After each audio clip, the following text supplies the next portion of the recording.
The burgundy dress hung in my closet like a ghost of better times. I'd worn it to Annie's high school graduation, then to her college commencement, and later to celebrate her first promotion at the marketing firm. Each time she'd complimented how elegant I looked, how proud she was to have me as her mother. Now, as I smoothed the fabric over my 62-year-old frame, I wondered if this would be the last time I'd dress up for my daughter. 3 weeks had passed since our explosive argument about her wedding budget. $65,000. That's what Annie and her fiancé Henry had demanded I contribute. Not asked, demanded. As if my late husband's life insurance money, the nest egg I'd carefully preserved for my retirement, was somehow their birthright. "Mom, you're being selfish," she'd said, her voice sharp as winter wind. "You're sitting on all that money while we're trying to start our life together. Don't you want me to be happy?" I'd tried to explain that happiness didn't require imported Italian marble for a bathroom renovation or a destination honeymoon in the Maldives. I'd offered $15,000, a generous sum that would cover a beautiful local ceremony. But Annie had looked at me with such contempt, such calculation, that I barely recognized the little girl who used to bring me dandelions and call them sunshine flowers. The phone call came on a Tuesday morning while I was tending my small garden behind the duplex I downsized to after Harold's death.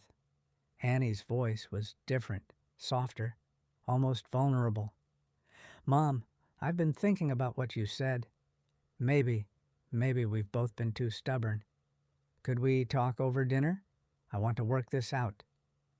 My heart lifted despite myself. Perhaps the silence between us had given her time to reflect. Perhaps becoming a mother herself.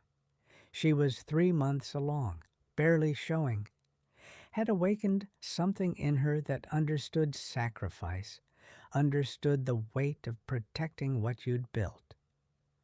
"I'd like that, sweetheart," I said, already planning what I'd cook, what I'd say to rebuild the bridge between us. "Actually, Henry and I thought we'd take you out somewhere nice. You know, that Italian place on Meridian Street, Franco's? Franco's where Harold had taken me for our 25th anniversary, where the tables were intimate and the lighting soft enough to hide the tears I suspected we'd both shed as we found our way back to each other. Now, as I applied my lipstick with the steady hand of a woman who'd learned to present strength even when she felt brittle, I allowed myself a moment of hope. Maybe Annie's pregnancy had given her perspective. Maybe she'd realized that family meant more than extravagant weddings and social media-worthy celebrations. The drive to Franco's took me through the neighborhood where I'd raised Annie and her older brother Michael, past the elementary school where I'd volunteered in the library, past the park where I'd pushed her on swings until my arms ached, past the community center where I'd taught her to waltz before her first formal dance. Each landmark felt like a page in a book I wasn't sure I wanted to close. Franco's looked exactly as I remembered. Warm brick facade, window boxes overflowing with late autumn mums, the soft glow of candlelight visible through gauze curtains. I checked my watch. 6:30 exactly. Annie had always appreciated punctuality, a trait she'd inherited from her father. The hostess, a young woman with kind eyes, led me to a corner table where Annie was already seated. My daughter looked radiant in the way only pregnant women can, her skin glowing, her dark hair falling in loose waves around her shoulders. She wore a designer dress I didn't recognize, something that probably cost more than I spent on groceries in 2 months. Mom. She rose to embrace me, and for a moment, breathing in her familiar perfume, I felt the familiar surge of maternal love that had defined my life for 34 years. You look beautiful, sweetheart. I meant it. Whatever our differences, whatever pain lay between us, she was still my daughter. How are you feeling? Any morning sickness? Better now. The second trimester is supposed to be easier, she replied, touching her belly with a gesture that was both protective and possessive. Henry should be here any minute. He got held up at the office. Henry Smith, 36 years old, ambitious, charming when he wanted to be. He worked for a commercial real estate firm and had the kind of confidence that came from a life without significant setbacks. I'd tried to like him, tried to see what Annie saw beyond his expensive suits and casual dismissal of anyone he deemed less successful than himself. I'm glad you called, I said, settling into my chair. I've missed you. Something flickered across her face. Was it guilt? Regret? But before I could examine it further, Henry appeared at our table, not alone, but followed by 3 men in dark suits carrying briefcases. Mrs. McKinney, Henry said, his smile too bright, too practiced. Thank you for joining us.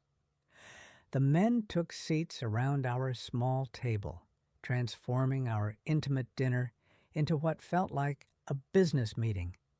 My stomach tightened as I recognized the choreographed nature of their arrival. This wasn't coincidence. This was planned. Annie, I said carefully, who are these gentlemen? Mom, these are some colleagues of Henry's. Her voice was steady, but she wouldn't meet my eyes.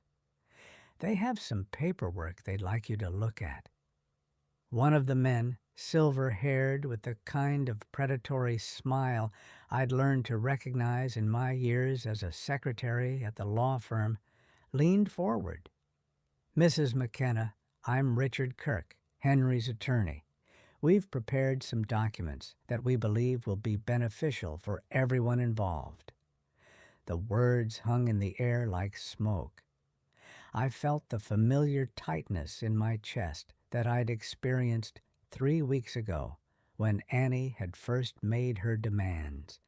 But this time, instead of anger, I felt something colder, something that had been building in the weeks of silence. When I sat down at the restaurant, something inside me whispered that nothing good would come from this. It was that feeling, the one where you know something's wrong, but you still hope for the best. I glanced at my daughter, who looked unexpectedly radiant. Her skin shone, and even her hair, cascading loosely around her shoulders, looked incredibly beautiful.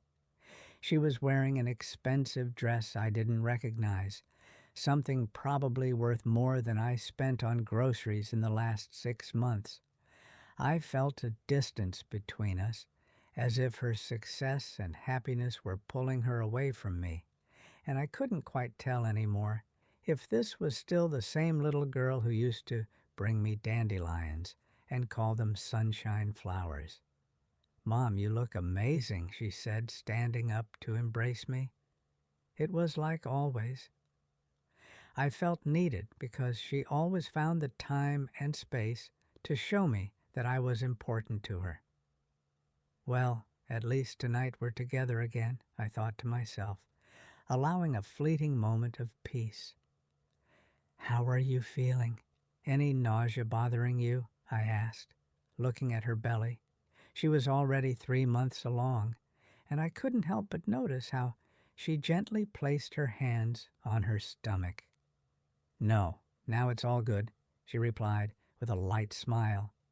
The second trimester is usually easier. I had already tried not to dwell on how our relationship had changed. The issues with the wedding, Her demands for money, her cold indifference to what I had offered, all of it felt like it was in the past.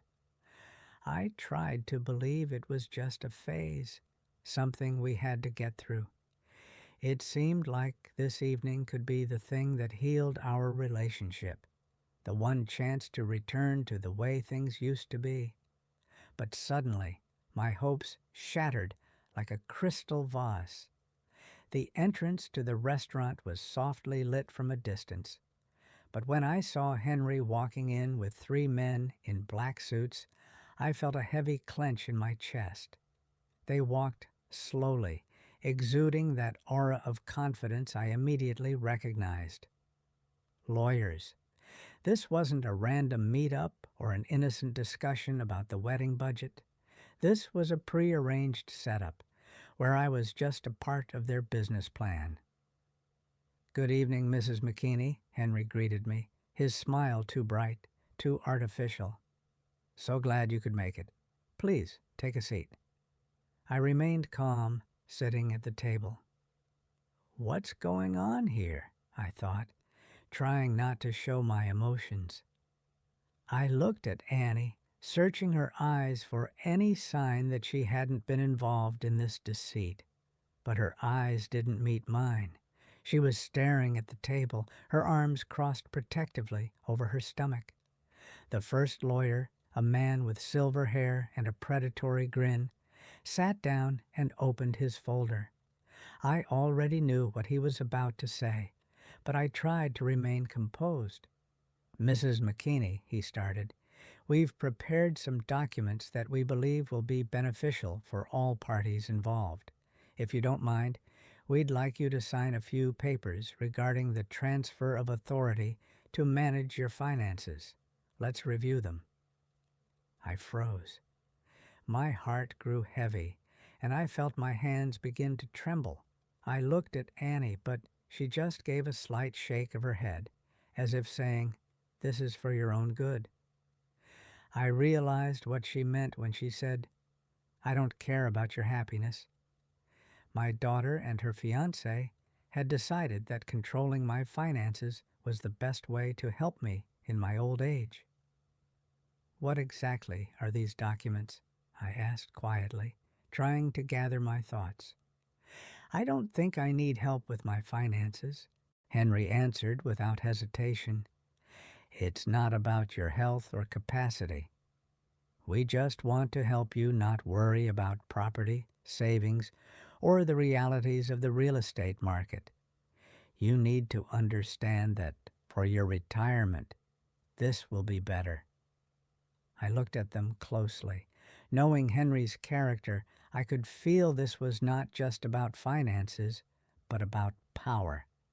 I couldn't believe my daughter was part of this, but she remained silent, sitting there with an expression of indifference. "And if I don't sign?" I asked quietly, trying to regain my composure. Annie finally lifted her head, and in her eyes I saw coldness. A clear conviction that this wasn't just about money. It was about the terms for our future interactions.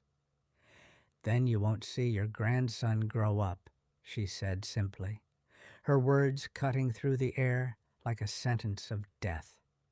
My eyes widened, but I remained calm, though my heart was racing in my chest. What happened to my daughter? How could I have given her everything?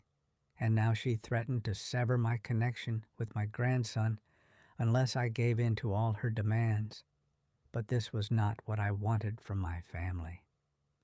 "I understand," I said softly, and I felt my determination rise.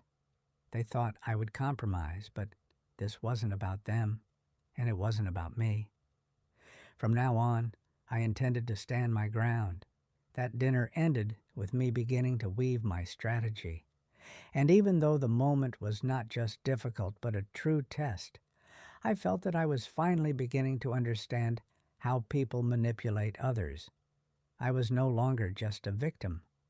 I sat at the table, and although all the voices in the restaurant echoed around me, I couldn't hear anything but the pounding of my own heart. Henry sat across from me. His carefree smile and businesslike demeanor couldn't hide what I had already realized. This was not just a dinner for reconciliation. It was a trap, planned long before we ever set foot here. They were all working together, and I was the only one who had no idea I had walked straight into their web of manipulation. Annie was silent. She sat with her hands folded on her stomach, her eyes looking off into the distance as if she were somewhere else entirely, somewhere far from me. That night, I no longer saw the same little girl I had raised. Instead, there was an adult woman, willing to do anything to get what she wanted. But the worst part wasn't that she was silent. The worst part was what I saw in her eyes, the disdain she now held for me, her complete lack of respect. She no longer sought my advice or my support. She simply saw me as a resource. I felt as if the woman I had once called my daughter was now a stranger to me, and that realization was painfully sharp. Henry leaned back in his chair, relaxing slightly, but it was a mask. I could see how he was watching me closely, scrutinizing every move I made. Then Richard, the silver-haired lawyer, silently pushed a manila folder in front of me, the papers they had prepared for me. Now it was clear these documents contained nothing good for me. "You need to sign these documents, Mrs. McKinney," he began, his voice so calm and cold it felt like a blow. "This will help you, considering your age, and ensure financial stability for your later years. By signing this, you'll allow us to manage your accounts, property, and investments. It's a standard procedure for people your age." I couldn't listen to it any longer. This was not just an offer of help. This was an attempt to take full control, manipulating my age and vulnerability. They weren't just trying to convince me. They had already decided how I would live. "I don't understand why I need this," I said, though I already knew there wouldn't be an easy explanation.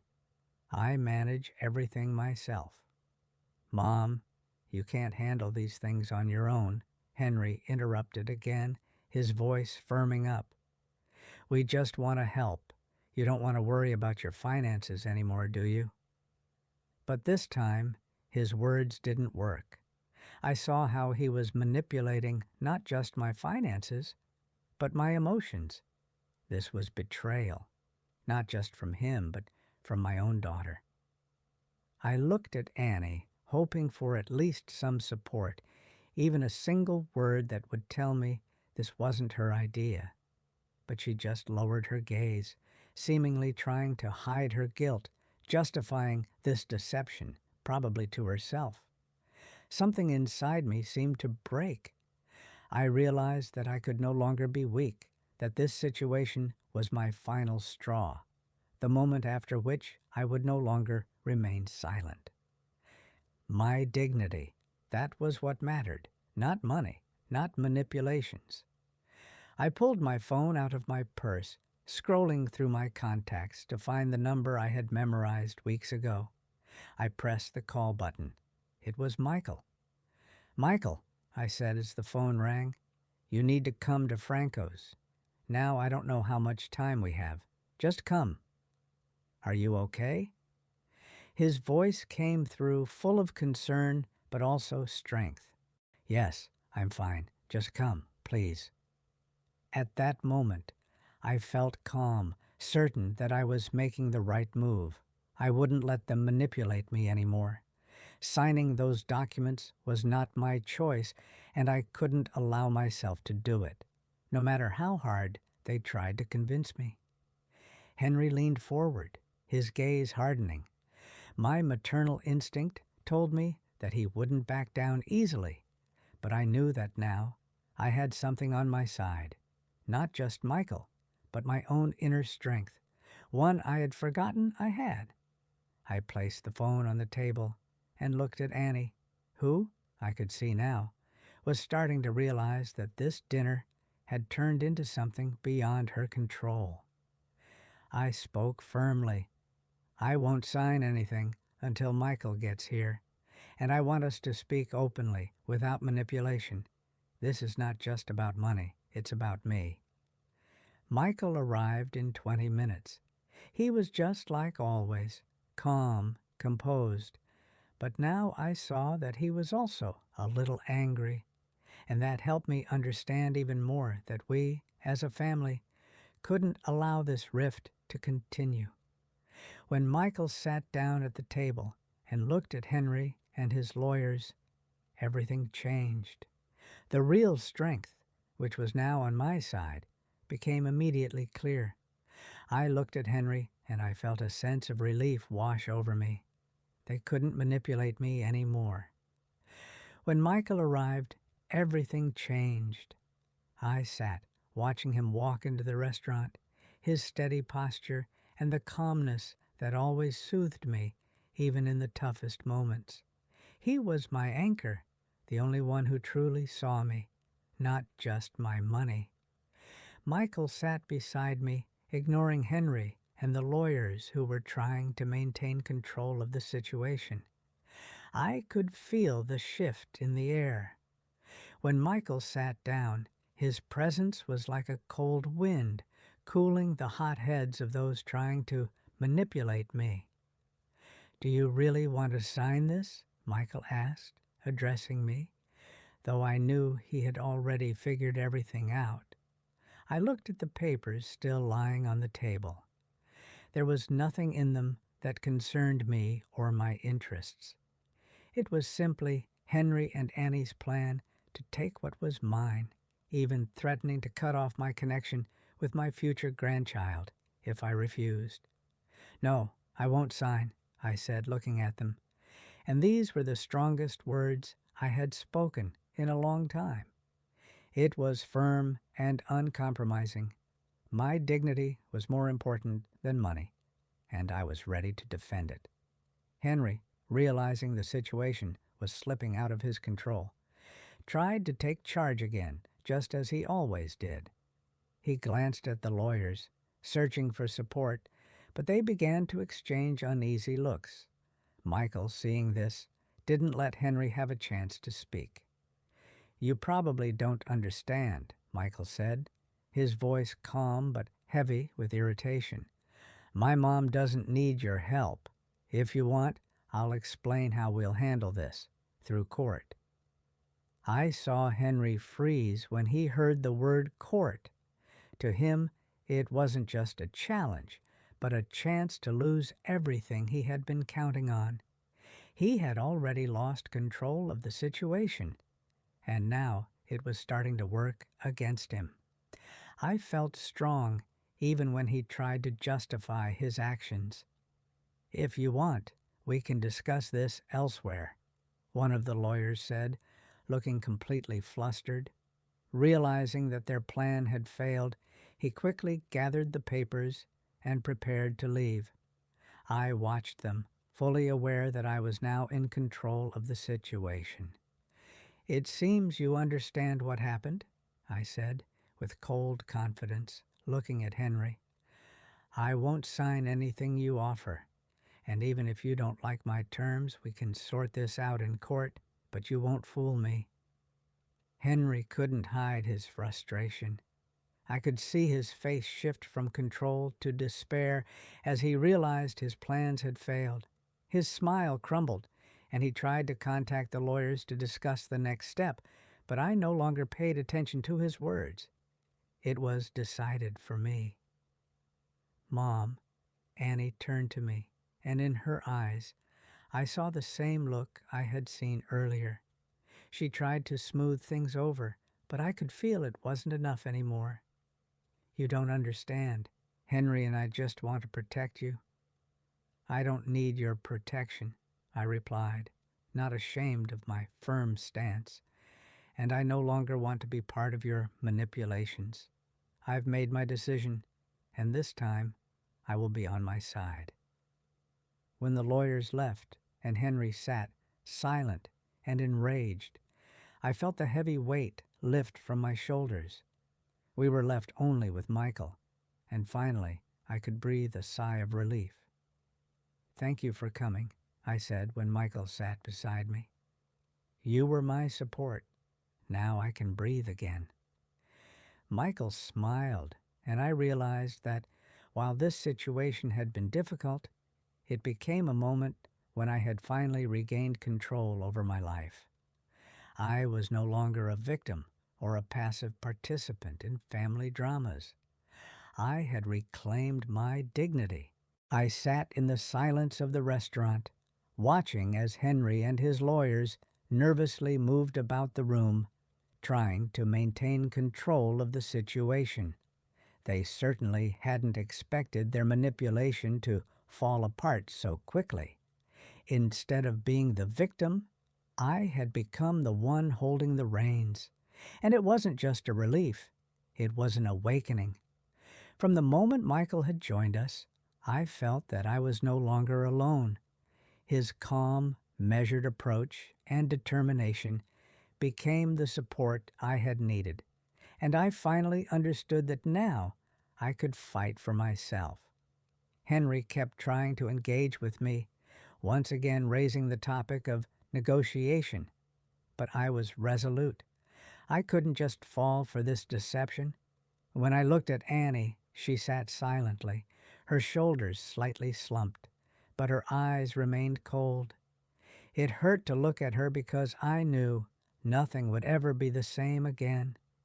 In that moment, I decided I had to uncover the truth. For weeks now, my intuition had been telling me that Henry and Annie weren't just after my money. They were trying to manipulate my mental state, to convince everyone that I wasn't capable of making my own decisions. I had already decided to prepare.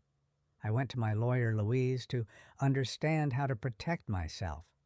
And when I saw that Henry had started taking his first steps to convince people of my incapacity, I acted quickly. The next day, I met with Louise, and she helped me take a step they definitely didn't expect. We put together a small defense for me, and as it turned out later, that would become the weapon that put everything back in its rightful place. When Henry came to my house the next day with his lawyers, I was ready. I laid out all the documents we had prepared with Louise. They didn't even understand what had happened. My lawyer had prepared a lawsuit, and I, without missing a beat, told Henry that now I had enough evidence to show that all his attempts to manipulate my assets were illegal. Henry and his lawyers started to panic. They tried to wriggle out of the situation, talking about misunderstandings, about their misinterpretation of my intentions. But I wasn't the one who was willing to compromise anymore. I knew I had done the right thing, and now they could only pretend that it was just a small misunderstanding. Seriously? One of Henry's lawyers, standing next to him, asked, "You want to go to court with these materials?" "I don't want this situation to go to court," I answered calmly. "I just want you to understand that my property belongs to me, and if you continue to manipulate me, it will be your problem, not mine." As I placed the documents on the table, I saw the lawyers' faces change. They had already realized that they had lost. They tried to sound convincing, but their game had ended. They no longer had any cards to play. Michael, who had been sitting beside me, smiled. His support was invaluable. He knew I had made the right choice, and that gave me an immense sense of inner strength. I was no longer in the shadows. I stood firm, and this was the greatest achievement I could have at that moment. Annie remained quiet, but I no longer had any illusions about her. I realized that my fight wasn't with Henry, but with her views. And, while this was a painful and difficult reality, I decided that I would stand up for myself, not allowing anyone to manipulate me, even if it meant losing family connections. After Henry and his lawyers left, I felt a peace I hadn't felt in a long time. I had truly regained control.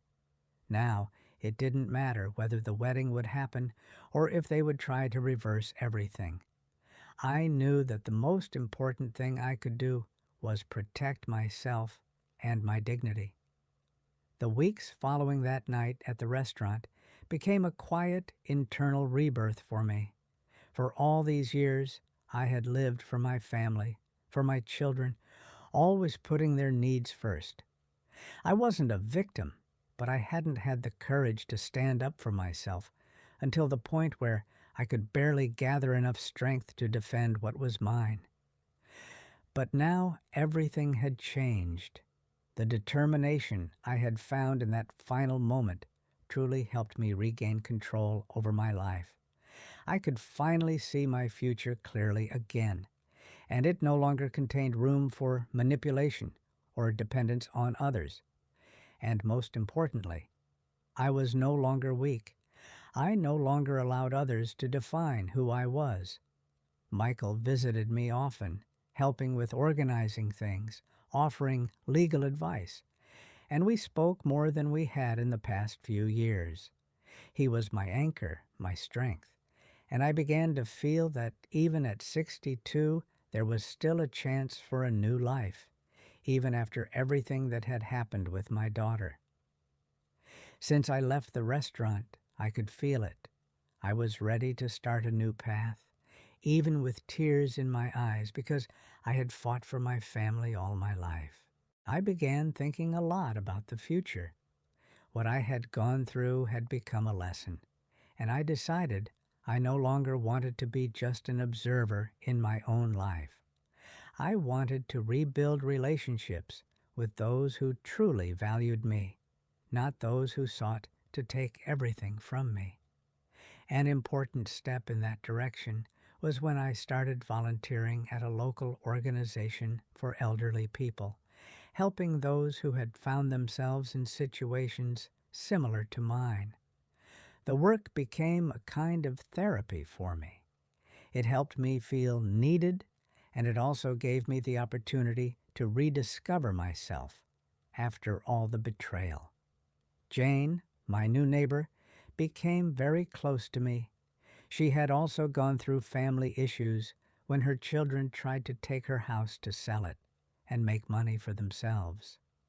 She became a real friend, unlike family. Jane and I often went to local cafes, talking and laughing. She taught me something important: never let people manipulate you. I couldn't turn back time, but I could change my life now. One morning, as we were having coffee together, I felt that I had changed, and it made me happy. I no longer cried in the silence of my walls. I no longer mourned those who had betrayed me. Now I saw my worth. I was the one who shaped my life. "You know, Jane," I said, looking at her face, "I'm not afraid to leave all of this behind anymore. If my family doesn't understand who I truly am, then I'm not going to try to prove it to them anymore. I lived for them, but now I'll live for myself." Jane smiled, her silver eyes radiating warmth. "You're not alone, Ruth," she said, "and you deserve to be happy." Thanks to her, I began to see another way forward, a path without pain and disappointment. It was a path to myself. The following week, I decided to speak up. I contacted my lawyer Louise again because I felt that the real fight wasn't over yet. I decided that I would protect my rights until the very end. After everything was sorted out and I regained control over my financial situation, I no longer needed to be afraid.